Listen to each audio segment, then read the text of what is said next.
Hello বন্ধুরা, পুতুল কিচেনে আপনাদের সবাইকে স্বাগত। আজকের রেসিপি ভেটকল পাতা বাটা। এই পাতাটাকে অনেকে থারকল পাতা বলে থাকে। পাতা আর পাতার ডান্ডিটা এইভাবে ছোট ছোট করে কেটে ধুয়ে নেব। আর নিয়েছি রসুন, কাঁচা লঙ্কা, পেঁয়াজ। এবার এই ভেটকল পাতা আর রসুন, কাঁচা লঙ্কা, পেঁয়াজ শিলে বেটে নেব।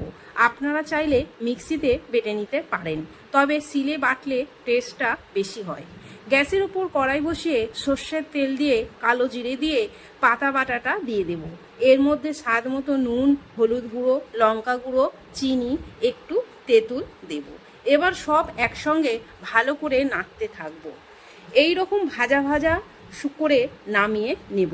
এই রান্নাটা টক ঝাল মিষ্টি খেতে হয়। এই রেসিপিটা এত সুন্দর খেতে হয় যে কি বলবো। এই রেসিপিটা দিয়ে পুরো ভাত খাওয়া হয়ে যাবে, আর কিছুর দরকার নাই। যদি আমার এই রেসিপিটা আপনাদের ভালো লাগে তাহলে লাইক, কমেন্ট ও শেয়ার করে দেবেন। বন্ধুরা, সাবস্ক্রাইব করতে ভুলবেন না। ধন্যবাদ বন্ধুরা।